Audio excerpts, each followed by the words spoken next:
Hi, here's Florian with a new guest. So I would say, introduce yourself. Hi, I'm Roman, and I'm here in Hamburg today, but usually I live in San Francisco. And I'm glad to be here today at the podcast. So Roman, tell us something about yourself. What's your story? Who are you? Who am I? So I was born 79. No, just kidding. I'm turning 40 this year. I don't feel I'm 40. But what do I do professionally? I do have my own startup in San Francisco. We do secure messaging for business. But as a side project, and my passion product, so to say, is to bridge the gap between the Silicon Valley and Germany. So basically from my learnings from the past 7 years, bring it down and try to support the change and get people inspired. So if I remember it correctly, you live since 7 years in San Francisco. Mm-hmm. Can you tell us about something like how did it come about? Yeah, come about. Yes. So we start. Okay. So if you want to be an actor in the world, where do you go? You go to LA, right? And there was 2010 was when we had the idea and we thought about let's do something. And like, where do you go in 2010? Yeah, I mean, like we could have gone to Berlin already, but we wanted bigger. You know, we were naive and young and restless, so we're like, okay, let's go to San Francisco. Let's go to the city, and pitch our idea, see how it works, and we got a plane ticket. 2 weeks test, so to say, looked around, pitched our idea. It worked pretty well. And 7 years later, we stayed, so to say. So what was your idea? Give us a short pitch. Okay, so what we did is, so that was 2010, as I said. This was when Facebook was going crazy and LinkedIn and Twitter, like everything was still consumer-based.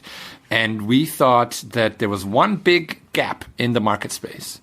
And that is the couple, you know, husband and wife, or girlfriend, boyfriend, girlfriend, and all of the above. There's no technology really taking care of the most important relationship of our lives. And we thought there will be a company at some point that will provide services for couples, right? Because they have special demands. They're very powerful, right? So who decides whether there's Coke and Pepsi in the fridge? It's usually the couple, right? Yeah. Or who buys a car, an Audi or BMW? It's not really the man or not really the woman. It's the couple itself. Travel. So there's so many endless needs for couples. And we thought, this is going to be a big business, a big opportunity. And of course, we loved working on it, a product for ourselves and for our relationships. And this is how we pitched. And it worked pretty well, you know, so it was a good start. There was a clear path to business. And we started launching. Of course, it was our first business, so we did a lot wrong, but also some of it right. And but at some point, we found out that we have one big problem, and that is scalability, right? So if you cater to a couple, you have two people, and then that's it, right? How do you grow? Right. And in San Francisco, if you want to have one of those big tech companies, you need viral growth and not purchased growth, especially in a consumer end. So we kind of had to slow that down and focus on other projects. So that's kind of where it all started. But it started with Twixt, an app for couples. And it actually went really well. Like we were quite successful with it, but we never got these growth numbers that you need in the Silicon Valley, right? Like what is 1 million downloads or a couple of 100,000 users, you know, like it's not enough. So you got funding after you pitched it in the first 2 weeks, and then you used this money to build the app? Yeah, so we didn't get funding right away. We got interest and the possibility to funding, right? Yeah. So you don't go 2 weeks and then you come home with a check, right? But it was a test, you know, do people like our idea? Is it crazy or not? And we found some partners who said, your idea is great, let's go do it. So we had our first investor, also tech, because I don't know how to code, you know. But you had people, or did you build it just completely from scratch and you found people which so we found people to code, or we had a technology partner, so to say, who said you can have my tech team and then you can take it over. So I'm going to make you start, I'm going to help you start, and then you take the team over and then you grow. That was the way we went at it, which also caused some problems, obviously, because it's always a transition is always tough, especially when you're a young company. But so then we got out. We had our tech team, so that was good, right? A few business people, and you don't know how to code. Tough to get a product on the road. But when you have a path to building the product, you know, it's way easier. So then it was easier for us to raise money. So obviously the PowerPoint itself didn't do it, but after we got some tech talent, we were able to raise some money. Yeah, cool. Without the own MVP, right? So we weren't there yet. So this has changed a lot now. So you said like the couple topic was really interesting because you already also have been in relationships. So how did you sell this to your girlfriends to move to the United States? So I actually just started a new relationship at that time, and she was in Ireland, so even more complicated. So we were in a long distance relationship. Yeah. Now here comes the thing. You do a relationship app with somebody in a long distance relationship. Basically, you are creating a tool to make your relationship better, right? So story-wise, couldn't have been better. Okay. You know, because like we could use it, and we loved using it because it was, you know, from early on we could just go at it and use it and refine it. And in the beginning it was buggy and shitty, and photos didn't load and was slow. But then, you know, it kind of progressed and it got better. Best test case. So then it worked, it started to grow a bit, and then you said, okay, how can we scale? What was the decision making about it that you said, okay, it can't scale, or we give it up there? Yeah. How was the decision process to this point? It's a long period of time, right? So in hindsight, it's always easy to say, but you know, when you're at it, because you're busy rooting out the bugs and making it easier and working on your retention, and you're like, okay, let's get the funnel better. In the meantime, you start to grow, and it's especially a problem if you have something that works. Yeah. Right. So it's not that it's like if it would be shitty and nobody likes it, that's one thing. But we got actually really, even our growth was okay. The only problem is, and cheap, so to say. So we had a good path to growth.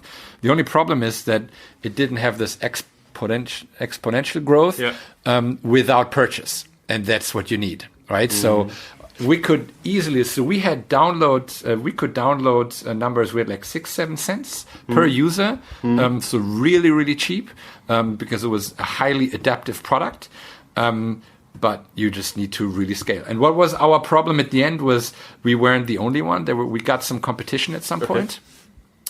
And our breaking point was when our competition died, when they closed, right? Because now you have a problem. You're working on a market that doesn't really exist yet, right? You're trying to create a market, and some of your players don't make it. So some people would be happy about it, right? One competition less, but that kind of destroys at an early age, you know, it destroys the vibe. And if you need more money, the investors are going to ask that they didn't make it, so why are you going to make it? Then you can say you're better. Yeah, but that's lame. You know, you got to be, especially when it comes to that growth thing. I mean, I would believe we had good answers to these problems, but that's just like, it's easier to, especially in the beginning of a startup, if you sell a dream, everything is possible, right? The minute you get numbers, you get metrics, and you get others in that field as well. Now it's a totally different game in the ballpark, right? So it's it just changes things completely. And if other people around you don't make it, it's like what comes to my mind is like the saying of Tim Ferriss. Like he said, like you don't need users, you need fans. Like, you know, you don't need like X million of users. If you have users which use your app like really hardcore, and there are only a few, this is something you can work with, and like you can like, you know, this is also a metric which could be working. How was that? Like, did you have intensive users? Yes, but only to a certain extent, right? Because the fans don't bring you stuff at some point, right? They help you validate in the beginning, and they're a good thing to have. But when you need money in a business that already runs, right? People want to see, can you grow, right? Can you really don't make a couple of thousand people happy, 10,000, 100,000, right? It's fairly easy on a global scale, right? So I'm not saying that it is easy, but in order to get it to scale it to the millions, or, you know, like, and if you talk San Francisco, that's how you talk, right? It's not about, oh, we got 1 million downloads and we have, I don't know, a couple of 100,000 fans, or got 10,000 fans. Like, you know, this shit doesn't fly. You know, the question is, how many fans did you have yesterday? How many did you have now? And how many are you going to have, you know, in 1 month time? Because people are not going to give you $1 million for you to make a few people happy. Right? They give you the money so that you grow the shit out of it, right?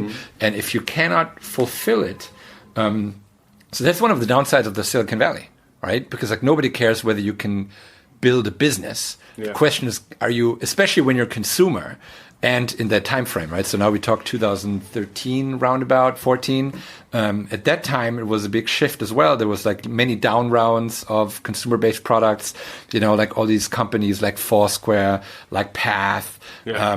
You know, when they weren't growing anymore and they were going down, and now you're trying to come with your fans. Happy for you, but it's not going to work. Then, like, that's always an interesting topic. Like this whole scaling and growing topic. I have the feeling there's still not so much literature on it. Like, it's not so really well analyzed what to do. Like, it's really clear what to do, how to build a lean product. Like, really clear. But like, how to scale and grow, really difficult. So, out of my knowledge, what I learned so far is that like scaling is a lot about testing. Like, the guy which was responsible for the scaling of SoundCloud, he just, he had like ideas to test, and they just rapidly tested, and it just, what sticks, they go on and they double down. So did you guys, Bori did do something similar, right? Or was it just smart, we push money in, if it doesn't work? Yeah, no. What? So we did a lot, but we came to, like I said, we had an inherent problem in our system, right? And that was the two people platform, right?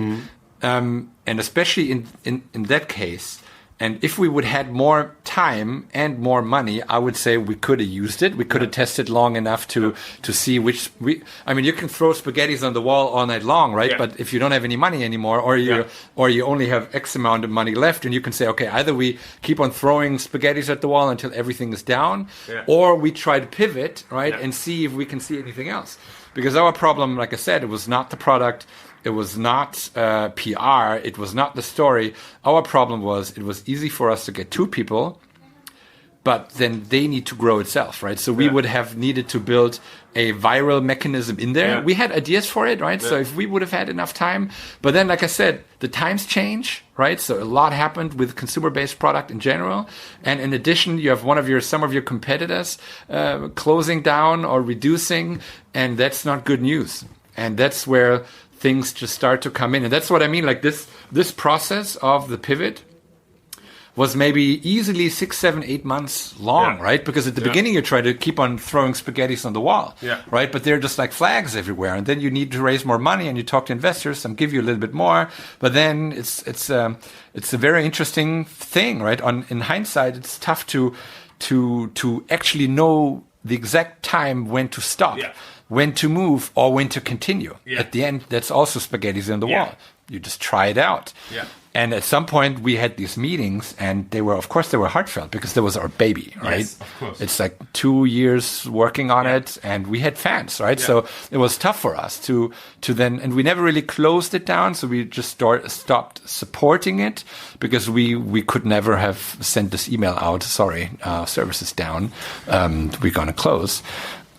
So it was a tough thing, but at some point you just realize, you got to do what you got to do, and and we moved on.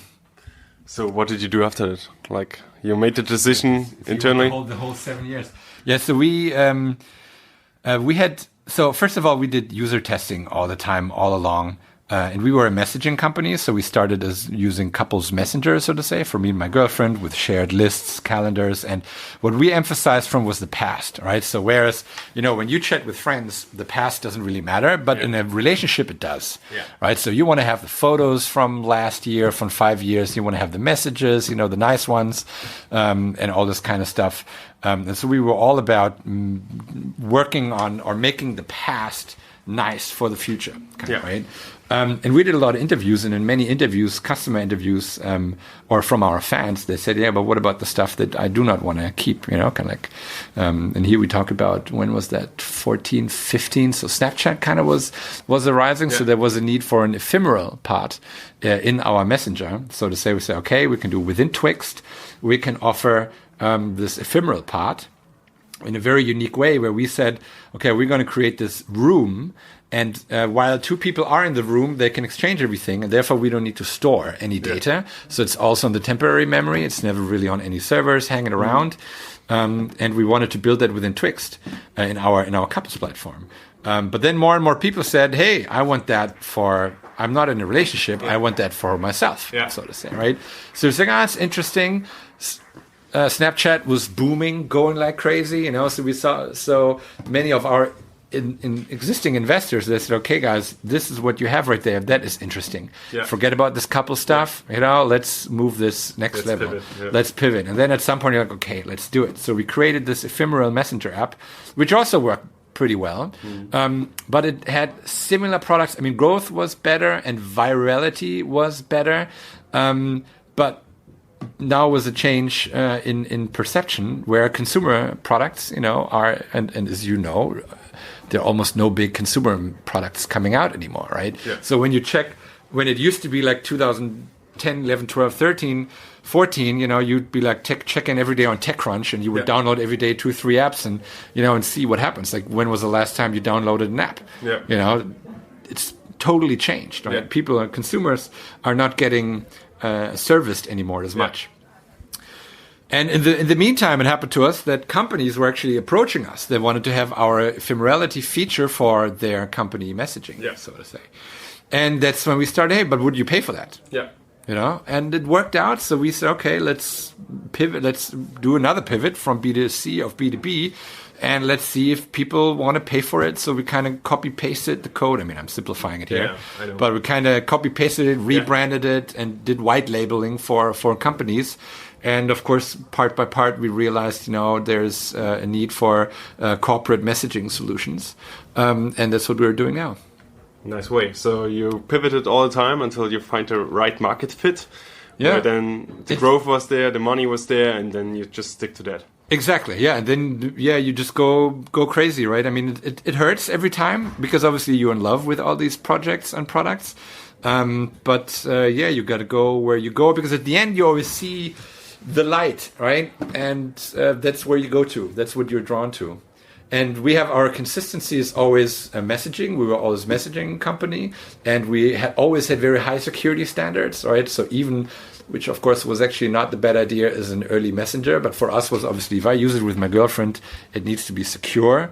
And I don't want anybody in the team reading what I talk about, right? Even there, But our competitors, for example, they never did, of course, but they had the advantage, they knew what their users were using their product for. Yeah, that's correct, Which is a big advantage, which we never had. But they still didn't make it. That's the interesting part. They still didn't make it. Even if they had it, they didn't make it. They had the same problem, scalability, and you need automatic, like in consumer, you need automatic growth, right? It's not enough to get a blog article and then boom. What we had these spike growth, if somebody was writing about us, boom, we got more downloads, more users, and then we were working on the retentions. We had a solid retention of 35%, 30-day, right? So that was very good. And, so it was all in all was very successful. But the thing is, if you need a spike, at some point investors are going to say like, yeah, but you can't. You need the curve, not spikes. Even if the spikes go up, right? And what triggers those spikes, right? So that's what we were asked for, and the answer was, we need media attention. And they say, you can't. It's expensive to buy media, like to buy your purchases, whether through media, through whatever. So you need the inherent growth mechanism within your product. And this is with the couples thing, where one-on-one with basically stops there, is tough.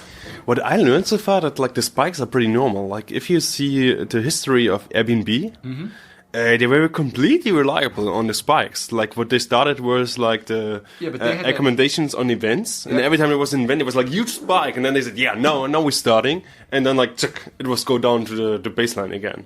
So it seems like the spikes are completely normal, and also normal the spikes don't. If you have a revenue model, right? So we're talking about non-rev, right? So without a revenue model, the spikes don't get you anywhere, because your calculation is, at some point I'm going to have so many users that at some point I'm going to be able to make money off it, right?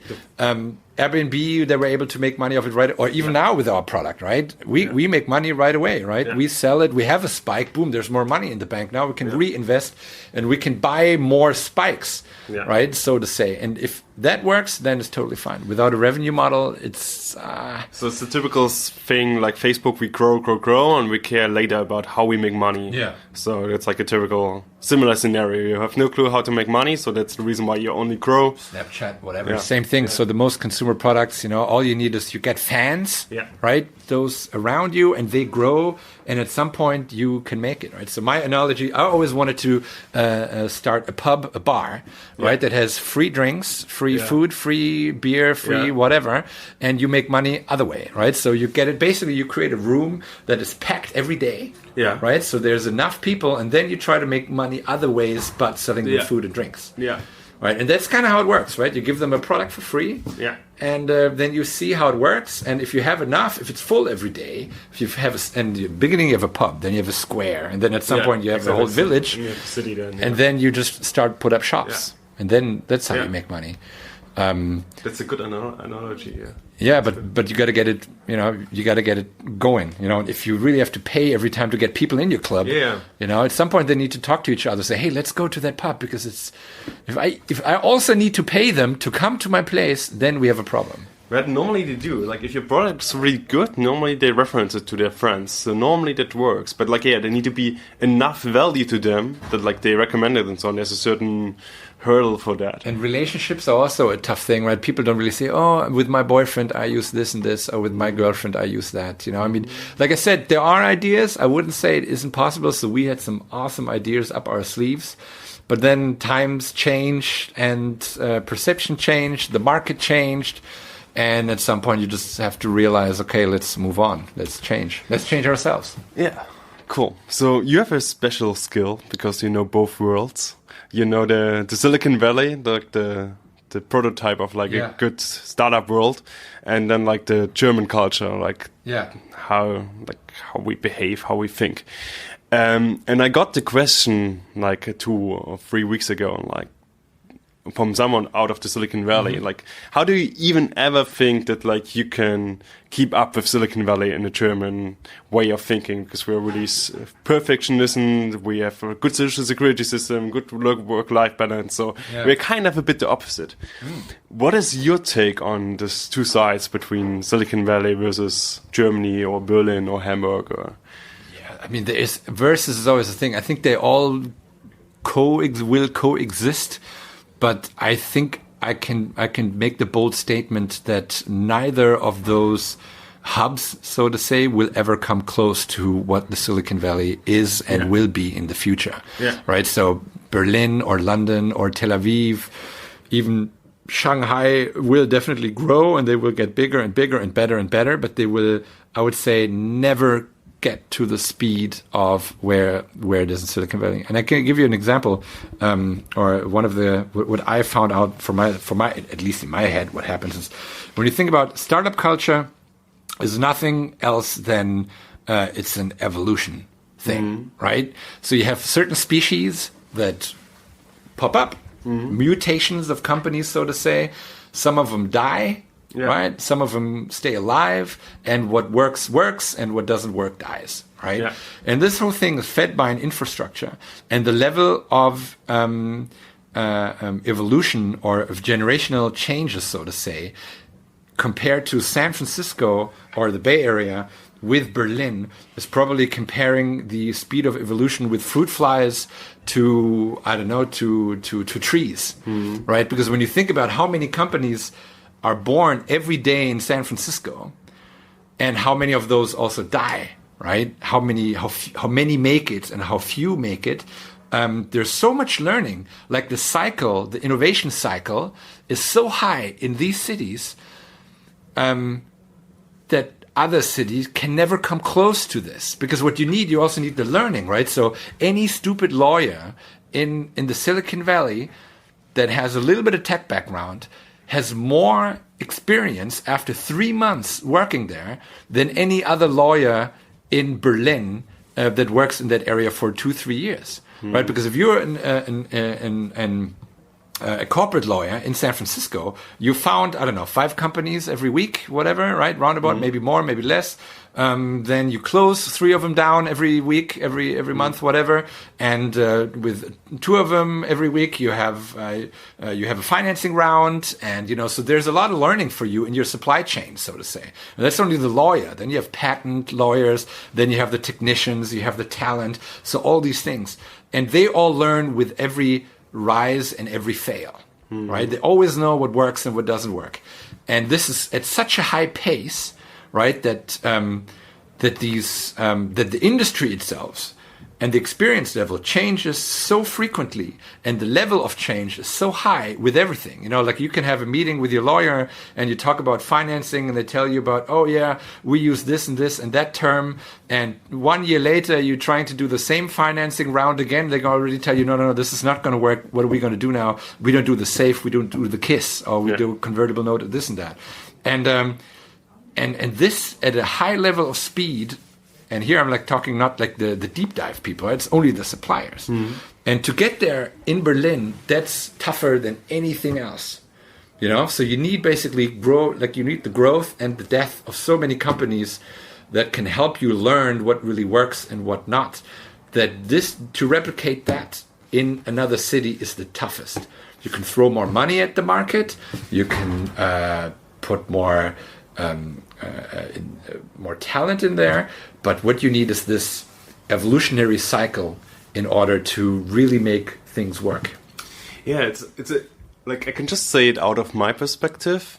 So I have sometimes the feeling that, like, if you stick to the fruit fly and the tree example, that like they're sometimes even too fast. You know, it's not solid anymore. So if I think, like, you know, if a tree survives the first 3 years, you know, he gets more stable ever than like a fruit fly can ever be in the future. And that's the question, like, where's the balance between it? Like, if we go in a specific example, like Tesla has so much trouble to make it in any way happen, where just all the German car companies think like, okay, we need it long time, but we made it. And they still have a lot of German technology in it. Like the sensors, I think, are from German company. The brakes are from a German company. The buttons are from Mercedes, I think. So that's like, what's your guessing? Like, is there something which Berlin can do to make the disadvantage an advantage, to make the slowness maybe? I mean, seriously, I'm not saying that in Berlin you can't build a viable business, right? That would be absurd to say. You can, right? But you cannot maybe in San Francisco, right? So instead, to build a viable business in San Francisco is very tough because, like I said, you need crazy growth numbers, right? We talk crazy. You know, if you build a business that works and that grows regularly, it's interesting, but not interesting enough, right? Because the investors, especially the ones that you talk about, they want a 10x minimum, right? That's even to get their return without any gain. So you need 20, 50, they're looking for the 100x, right? And for that, you can't work with trees, right? But it doesn't mean that trees are good and important, you know? So, and you can always think about so many good businesses, they could have maybe thrived within Germany and not make it in San Francisco, right? And maybe build a viable business, a Mittelständler, like a small, medium-sized company, right? But that's not where investors put $1 million in. You know, they don't give you $1 million so that they can have, I don't know, a return over the next 10, 20, 30 years, right? They give you $1 million so that within their portfolio, which is about, or their fund, which is about, I don't know, 5, 7, 8 years, right? That it gives the return within that period. Yes, exactly. And not, you know, a nice business with 100 employees. They don't care about this, right? That's their job. Yeah, exactly. So and I'm not even saying one is good and one is bad, right? Don't get me wrong. I'm not saying San Francisco, everyone, oh, nice, if we hold our hands and blah, blah, blah, we are the best in Berlin, no chance, right? I'm not saying that. It's just that if you compare those two, it's just completely different economical systems. Yeah. And I'm not even saying what's better or what's good, you know. I've a question which I like to ask, which is how do you define innovation? Boy, that's a good question. Innovation, I would to its root, I would say trying out stuff. Okay. Basically, you know, unknown, trying something unknown, whatever it is, you know. Innovation could be I walk home in a different way than I usually do. Yes, exactly. Right? Could be down to that, right? You never know what's going to happen out of it. Maybe you meet somebody or you do this and that. So break out of your comfort zone, because that's even too much of it. That's how I describe innovation, right? The minute you try something where you don't know what's going to happen or what's different than what you usually do. Mostly the comfort zone plays along. So if you try something new and you're not used to it, there will be a comfort zone from alone. So that's a good advice. Try something out, something new. So the evolution in San Francisco, like the evolution of technology, is rapidly. Like it changes stuff rapidly. So what is your expectations or your worries about like the next years coming up? Okay, so I already got infected by the bug that I don't really worry. I'm an optimist by trade, right? So I don't worry, but I also don't worry about Berlin, right? Or about other hubs. You know, they're all going to make it, because at the end, it's the best time for entrepreneurs out there, right? Because like 20 years ago, entrepreneurs were not needed. You know, and now we're in a time where we can easily start our projects, even intrapreneurs, right? I can be in a bigger company and still live my entrepreneurial spirit. So I don't really worry about these things. Of course, there's some technologies that are where we don't know where this is going to lead to, especially when we talk automation, robotics, artificial intelligence. But do I worry about it? No, not really. I worry more about that we underestimate the consequences, and that we do not, because we have to create shifts already now, right? So like they have Friday for Future, you know, like against the climate change. The similar problem is about, you know, we need to prepare our societies now for the stuff that's going to happen in 15 years, because like the human development is like, you know, slower than fruit flies. And if we want our kids to be ready to change or to take part in a market that will be in 10, 20 years, I got to start now. You know, because if I have a kid now, in 20 years, it's going to be 20, you know, kind of entering the labor market. So I already have to start now with preparing them. I don't know if that answers your question, but I don't worry. I mean, we gotta, it's happening anyways, right? So it's going to happen. And if I worry, it kind of darkens my thought. Of course, if you're too optimistic, it also blurs it, right? So you kind of need to have the balance. But it's going to be good, I think. So if you say we need to prepare our kids, what would you teach or tell them? Well, that's a good question. So obviously, there are two things, right? On the one hand, information is... got to start in a different way, because that's a big topic. We have to understand our brain better, right? So neuroscience, I think that is the magic of understanding who we are and what we need to do as well, right? So that's going to be important, because I need to know what does my brain need in order to function at some point, right? For example, I don't know about yourself, I never learned how to repeat poems or something by heart. Right? I can't. So this part of my brain is not evolved at all. Right? You give me something, I try to memorize 4 lines, it's horrible. My grandparents and of course my parents, they had to learn Die Glocke, Schiller, and you know, all these long poems. So they have an area that is trained in that way. And we need to find out which areas do we need to train our kids now at early age, so they're so that they're not losing abilities at a later end. Do you kind of know what I mean? I know. Because like on the one hand, we can say, why do I need to know to retain information if I can always ask Google, when was this and that? Or Alexa, why is this? You know, if I have this, I might think that, what do I need to retain knowledge? What do I need to work on the brain? And education then has to not only make sure that the kids are ready to face for whatever they're facing, but more is, are their brains capable of still functioning in the new environment? Do you know what I mean? It's complicated maybe, and confusing, and probably horrible for a podcast. On the other side, you can always learn something new. Like you can still open up this part of your brain and train it. Sure, kids, it's easier for them. But throw that to the majority of the people, they don't. You know, I mean, you read, and you're going to ask me the question about books, right? Because our listeners here, we like to learn. But then, how many people do not? right? Ask around how many people that work for bigger corporations, when is the last time they read a book? Yeah. No, we're a different breed, right? We already the entrepreneurs. We already like the one with the spirit and with moving forward. But I would say, I don't have any numbers, right? But 80% of the population are not, they want to go do their work and go home afterwards. Yeah. And when we have an educational system, we can't only make the us happy, so to say, the entrepreneurs. We have to make everyone happy, right? Who's going to do the jobs like the drivers, like the lower skilled jobs, so to say, right? What do we do with those guys?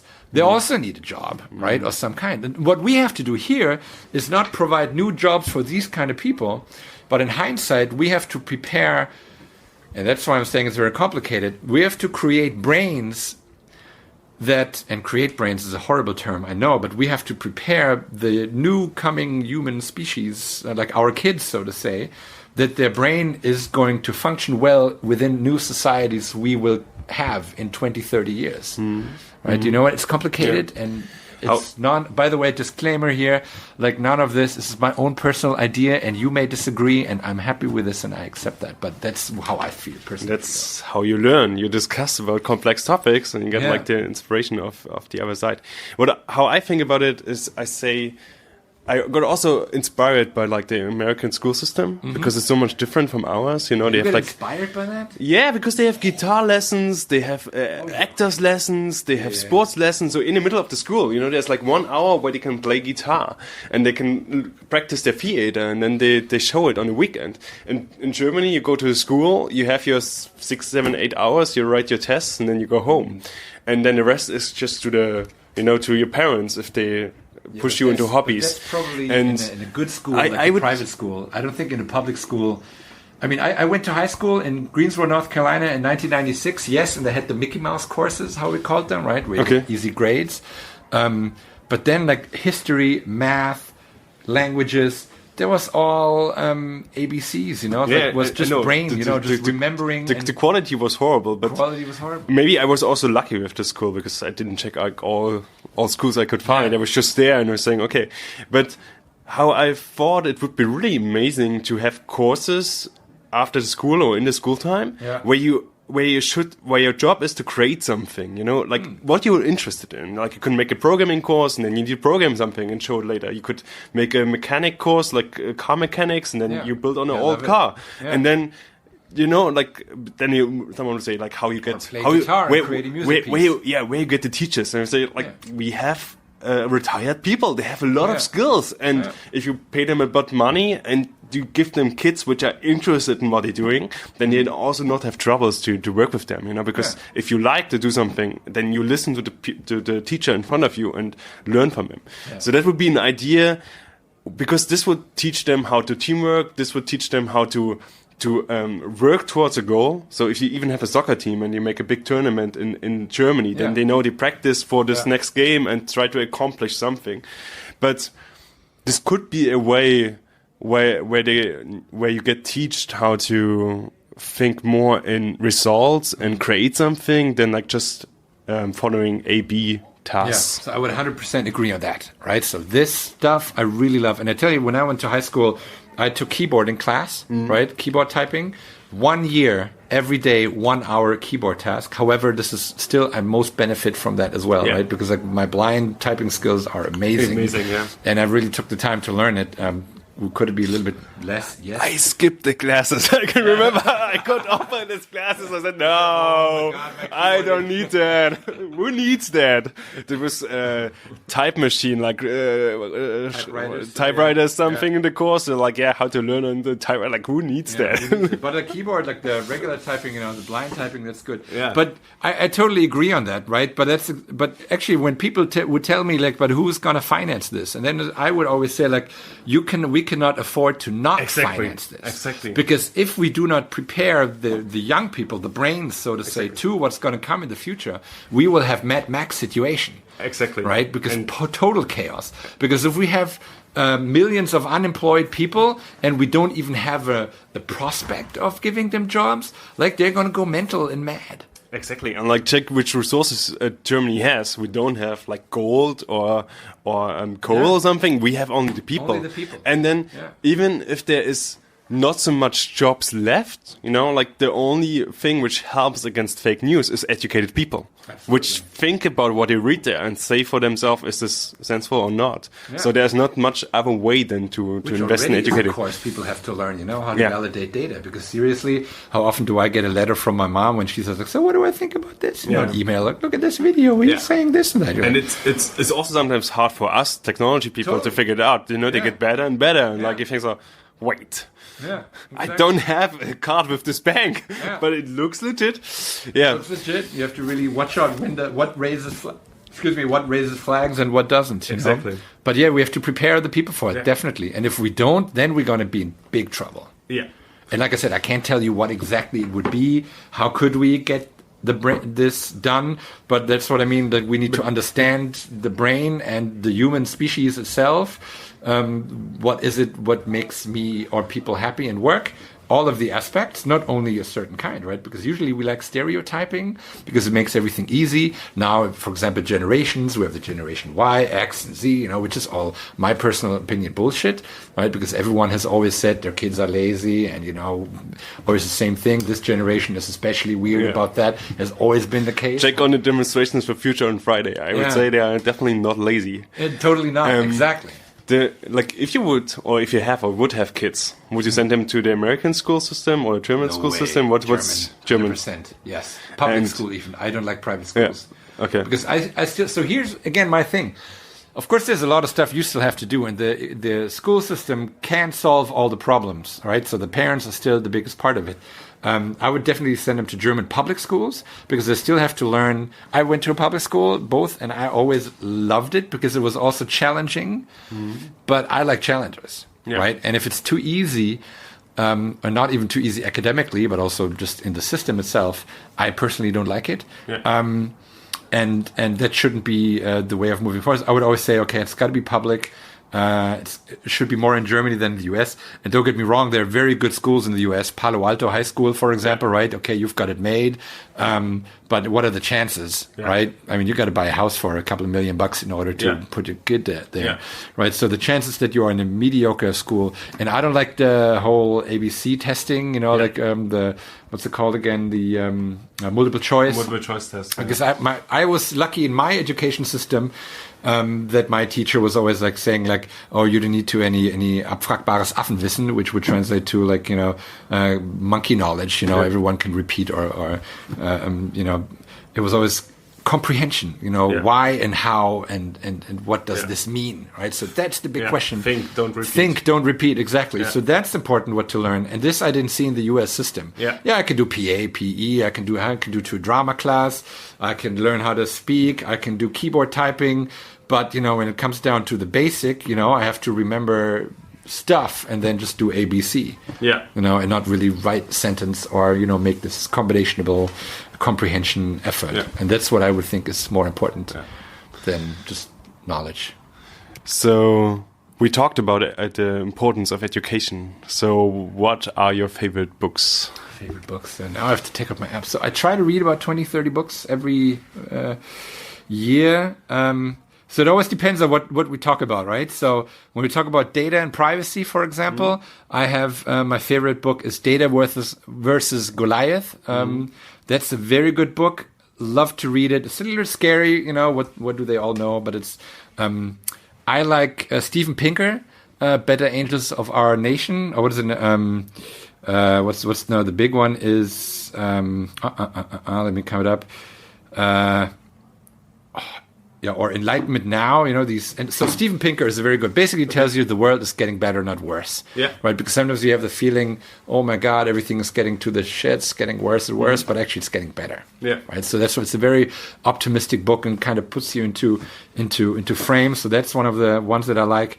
And I'm a fan of the brain, as you guys have already probably heard. So I like neuroscience. And for this, I have a very good book, which is easy to read and understand, if I find it right now very easily, but it should be, which one is it?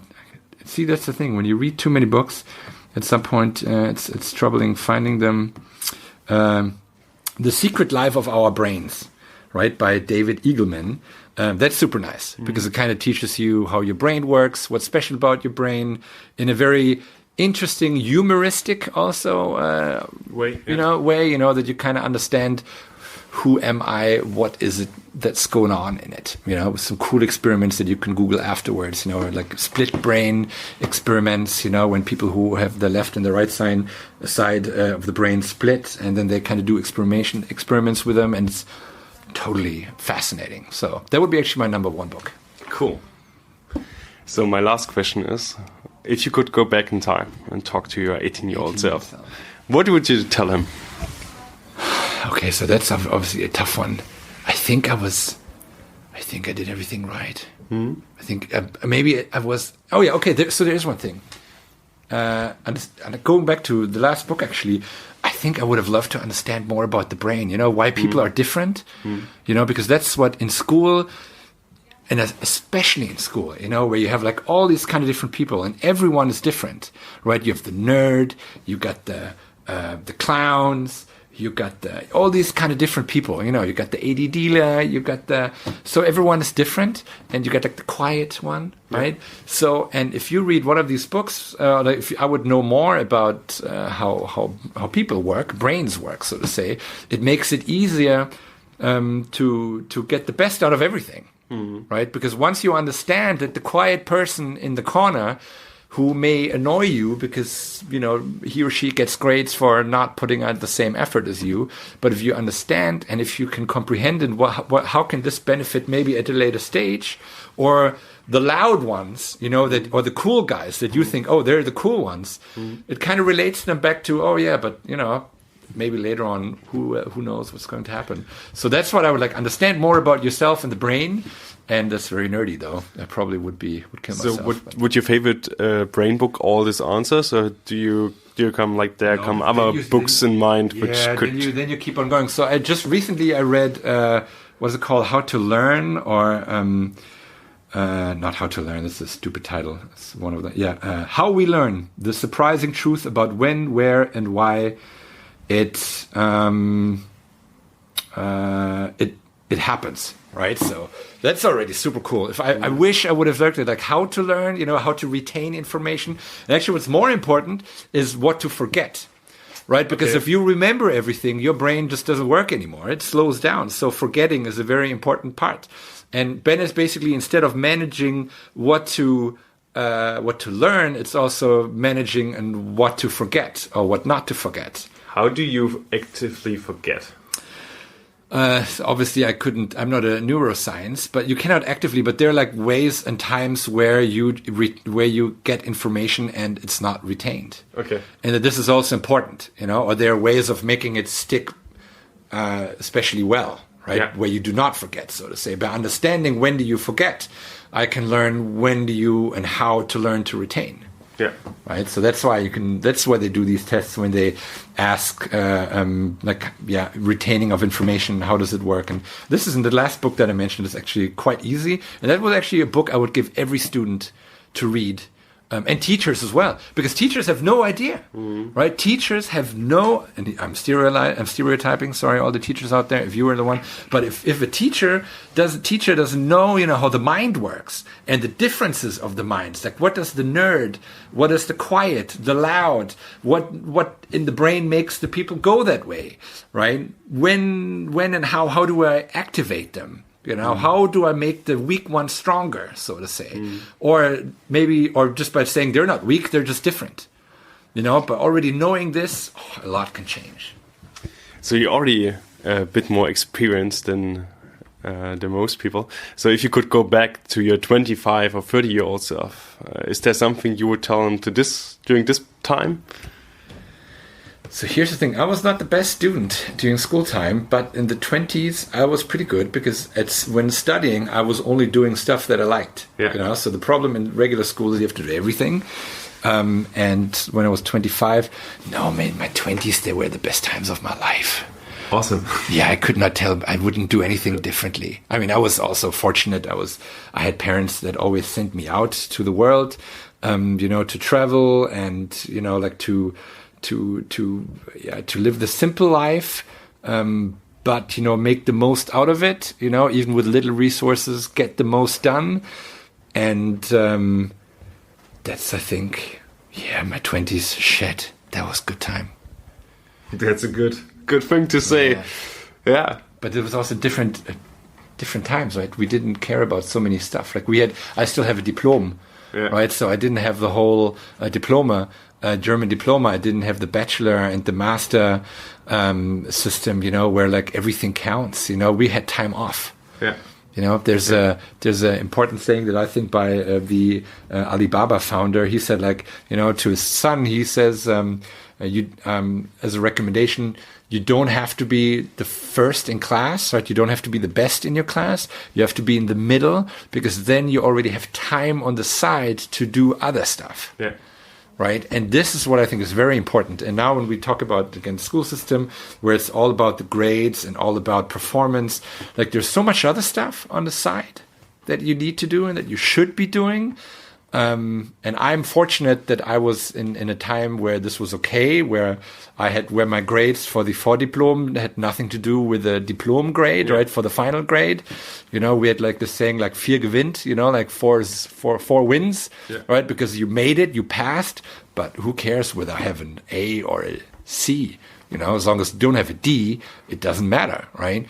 And but once the clock ticks, right? Once everything is set and now it counts, this is where you have to perform on the spot. But on the other one, do the maximum with get the maximum output with the minimum input, that you have time for other stuff.